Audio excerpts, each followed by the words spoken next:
Hello friends, welcome to our channel.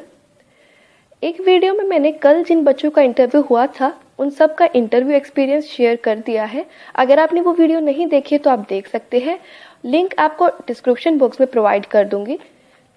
और अभी बात करते हैं जिन बच्चों का आज इंटरव्यू हुआ है उनका एक्सपीरियंस क्या रहा, उनसे क्या क्वेश्चंस पूछे। क्योंकि अभी भी एक बच्चा पूछ रहा है कि चंडीगढ़ में कुछ टिप्स दीजिए या ऐसा कुछ, अभी एक कमेंट आया है, तो वो भी देख सकते हैं इस वीडियो को, जिससे आपके लिए बहुत बेनिफिशियल रहे ये वाली वीडियो। तो करते हैं वीडियो स्टार्ट। तो इंटरव्यू एक्सपीरियंस शेयर किया है विवेक जी ने, जिनका एक इंटरव्यू हुआ है गुरुग्राम में। और उन्होंने बताया है कि इंटरव्यू में पूछा गया है, सबसे पहले इंट्रोडक्शन लिया गया, देन उनसे कहा कि 4th क्लास में क्या सब्जेक्ट पढ़ाना है ये आप चूज करोगे, खुद उनको चूज करने के लिए दिया, मतलब कोई भी सब्जेक्ट बताइए। और फिर उनसे कहा टॉपिक दिए, ठीक है। सबसे पहले उनसे सब्जेक्ट पूछा कि आप कौन सा सब्जेक्ट पढ़ाना चाहोगे 4th क्लास के स्टूडेंट्स को, एंड देन उनसे टॉपिक दिए ताकि वो डेमो दे सके। फिर उनसे कहा कि पैरामीटर कहाँ होता है, और फिर उसके बाद उन्होंने पैरामीटर की स्पेलिंग भी लिखवाई। मैंने बताया था ना कि स्पेलिंग जज जरूर करते हैं, तो स्पेलिंग्स कुछ से करवा रहे हैं और कुछ से नहीं भी करा रहे हैं, तो वो पैनल के ऊपर डिपेंड करता है जस्ट। देन अगर उन्होंने मैथ्स आंसर दिया है तो उनके बाद उन्होंने मैथ्स के क्वेश्चन ज्यादा से पूछे हैं, जैसे रेगुलर एंड इरेगुलर शेप्स कौन सी होती है, सर्कल की पैरामीटर, तो उन्होंने बताया कि सर्कमफेरेंस होता है सर्कल की पैरामीटर। देन उन्होंने कहा कि सर्कमफेरेंस का मतलब क्या होता है, वैल्यू ऑफ पाई कितनी होती है, पाई रैशनल है या इरेशनल है।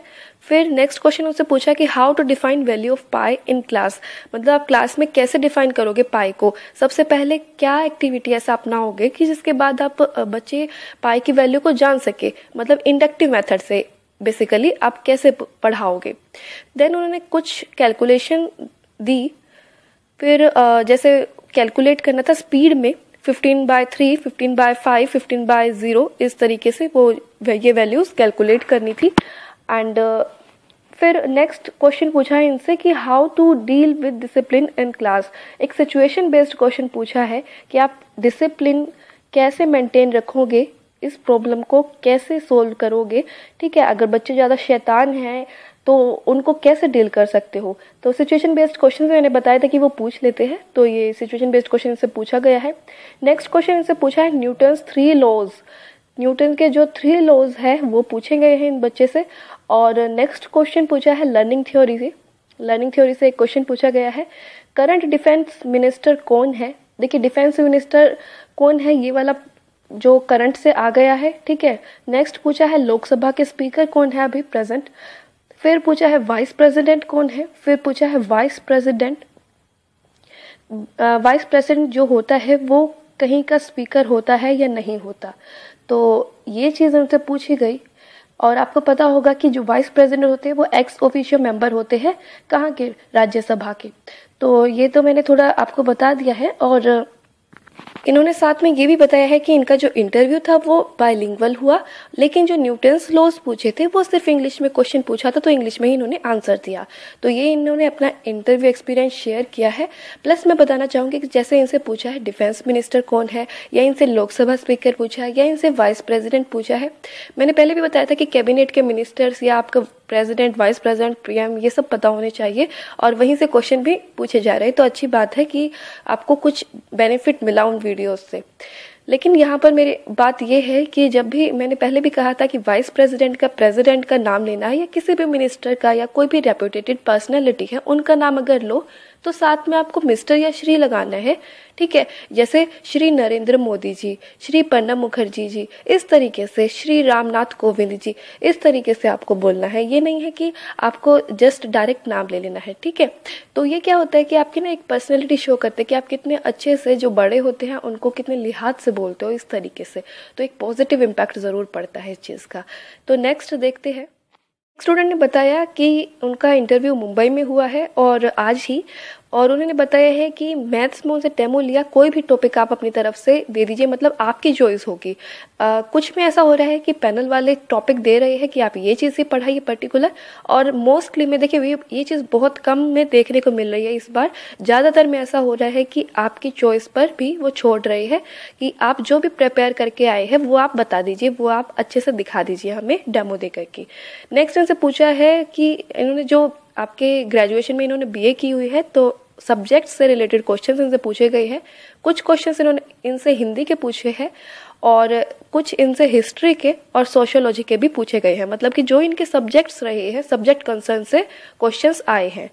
तो इन्होंने कहा कि ओवरऑल अच्छा एक्सपीरियंस रहा, बेस्ट विशेस टू यू। जो भी मेरे साथ एक्सपीरियंस शेयर करते हैं, चाहे उनका थोड़ा कम अच्छा होता है, मैं फिर भी चाहूँगी कि आप सबका सिलेक्शन हो, ठीक है, क्योंकि मेहनत करते हैं तो मैं यही चाहती हूँ कि सबको मेहनत का फल ज़रूर मिले।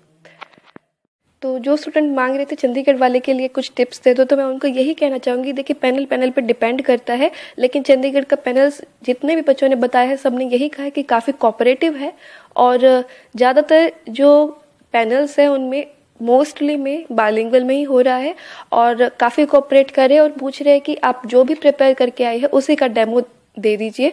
और दिल्ली में कुछ स्टूडेंट्स ने बताया कि डेमो नहीं भी हो रहा है, तो वो चीज़ जस्ट यही है कि पैनल के ऊपर डिपेंड करता है। हो सकता है कुछ बच्चों का हुआ हो, कुछ बच्चे को नहीं हुआ हो, लेकिन कुछ ने कहा है कि नहीं हो रहा है वहाँ पर।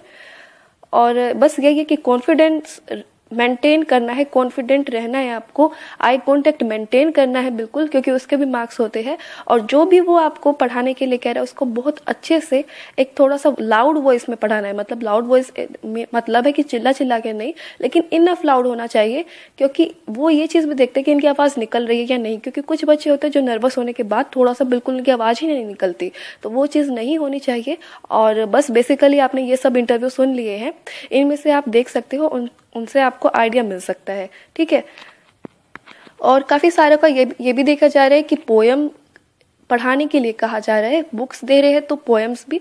और मैंने पिछले में भी बताया है आपको कि पोएम या कुछ ऐसा टॉपिक देते हैं, जैसे बुक खोल करके दे दिया, तो आपको कहना है कि सर मैं 2 मिनट इस टॉपिक को देख सकता हूँ, थोड़ा सा उसको जस्ट रीड कर लो जल्दी से और एक आइडिया ले लो कि ये किस बारे में है, और झट से दिमाग में लगाओ। तब तक जब आप बोर्ड पर वो चीज़ लिखोगे ना कि टोटल स्टूडेंट टॉपिक सब टॉपिक इस तरीके का, जो मैंने पहले बताया हुआ डेट डालोगे, उसमें सोच लो कि मुझे थोड़ा सा स्टार्टिंग कैसे करनी है, जस्ट सीधा टॉपिक नहीं लिखना है, आपको क्या करना है, थोड़ा सा आपको उसके बारे में बताना है, देन पढ़ाना शुरू कर देना है। तो वो चीज़ है, अपना अच्छे से कोई मेथोडोलॉजी फॉलो करनी है, ठीक है। चंडीगढ़ के स्टूडेंट का एक इंटरव्यू एक्सपीरियंस शेयर कर रही हूँ, ठीक है। उनका इंटरव्यू आज ही हुआ है और उनका इंटरव्यू भी काफ़ी अच्छा हुआ है। पैनल काफ़ी कोऑपरेटिव उन्होंने बताया है, लेकिन उन्होंने एक चीज़ बताई है कि उन्होंने सूटेबिलिटी टू द पोस्ट कहीं से कॉपी कर लिया था, क्योंकि यूट्यूब पर भी काफ़ी सारे चैनल्स ने बताया था, मैंने भी बताया था, तो हो सकता है उन्होंने कहीं से कॉपी किया हो। और ये सेम चीज़ जो वो लाइंस थी वो किसी और स्टूडेंट की भी उन्होंने देखी होगी और उन्होंने कहा कि ये चीज़ आपकी कॉपी है, ठीक है, उन्होंने पहचान लिया ये चीज़, तो वो थोड़ा सा ठीक नहीं हुआ उनके साथ। बाकी सारा जो ऑल ओवर एक्सपीरियंस रहा है, जो भी क्वेश्चन पूछे हैं वो उन्होंने बहुत अच्छे से दिए हैं, ठीक है। तो उन्होंने उनसे क्या क्या पूछा गया, मीनिंग ऑफ नेम पूछ रहे हैं। मैं बताना चाहूँगी कि मीनिंग ऑफ नेम मैंने पहले भी बताया था और मीनिंग ऑफ नेम काफ़ी जगह पूछा जा रहा है, तो अपने नेम का मीनिंग जिनको नहीं भी पता है ना, वो अपना गूगल सर्च कर लिया कीजिए, तो उससे आपको सब पता चल जाता है। और एक बच्चे से पूछा गया है, जैसे उनका नाम यश है, तो यश के पर्यायवाची भी पूछे गए हैं 2, तो अगर आपके पास पर्यायवाची भी है तो वो वेल एंड गुड, अच्छी बात है, ठीक है, जिनके आप बता सकते हो तो अच्छा रहेगा, वो भी चीज़ अगर देख लोगे तो। देन उनसे पूछा कि इंडियन एजुकेशन सिस्टम के बारे में आपकी थिंकिंग क्या है। देखिए ये आपका व्यू पॉइंट्स आपके यहाँ पर शो होते हैं ऐसी चीज़ों में। ये ऐसे जब क्वेश्चंस आ जाते हैं तो मैं हमेशा कहती हूँ कि बैलेंस्ड अप्रोच के साथ आपको आंसर देने होते हैं। ये नहीं है कि एक जगह झुक गए कि यहाँ पर तो ये कमी है कि टीचर्स पढ़े लिखे नहीं है, इधर वो है, ये है, वो है, तो ये चीज़ नहीं करनी है आपको। जस्ट पॉजिटिव बताना है, एक बैलेंस रखना है, ना ही ज़्यादा नेगेटिव जाना, ना ही ज़्यादा पॉजिटिव, हद से ज़्यादा पॉजिटिव भी नहीं कि यहाँ तो सब कुछ इंटेलेक्चुअल्स है, ये है, वो है, लेकिन एक बैलेंस्ड अप्रोच जरूर फॉलो करनी है। फिर उन्होंने बताया कि मैथ्स का डेमो दिया था, उन्होंने कहा था किसी भी टॉपिक पर आप डेमो दे दीजिए, हिंदी की एक पोएम सुनी, तो ये चीज़ उन्होंने बताई है। और यही कहा है कि मैं रिक्वेस्ट करता हूँ कि कोई भी आप अपना सुटेबिलिटी टू द पोस्ट अपना रियल ही लिख करके ले जाइए, कॉपी मत कीजिए, क्योंकि उनको पता चल जाता है ऐसे, क्योंकि काफ़ी सारे बच्चे हैं तो हो सकता है उन्होंने देख लिया हो वो पहले भी, ठीक है। नेक्स्ट अगर गुरुग्राम की बात करूँ तो एक और एक्सपीरियंस बताया है कि उनसे प्रिंसिपल और प्रिंसिपल की स्पेलिंग लिखवाई है। एक प्रिंसिपल की स्पेलिंग तो वो होती है जिसका मतलब होता है सिद्धांत, और एक प्रिंसिपल होते हैं जो आपके स्कूल के प्रिंसिपल होते हैं वो, ठीक है, प्रधानाचार्य। तो दोनों की स्पेलिंग लिखवाई है और इनका अंतर क्या है वो पूछा है। नेक्स्ट क्वेश्चन से पूछा है कि टाइम एंड वर्क का एक क्वेश्चन दे दिया कि 4 मैन एक काम को इतने दिन में करते हैं, तो वो टोटल डेज, मतलब इस तरीके से क्वेश्चन जो होते हैं वो पूछा है। एक सेंटेंस लिखवाया और उनसे पूछा कि सब्जेक्ट, वर्ब और आर्टिकल और ऑब्जेक्ट इसमें कौन सा है, तो ये चीज़ उनसे पूछी गई है।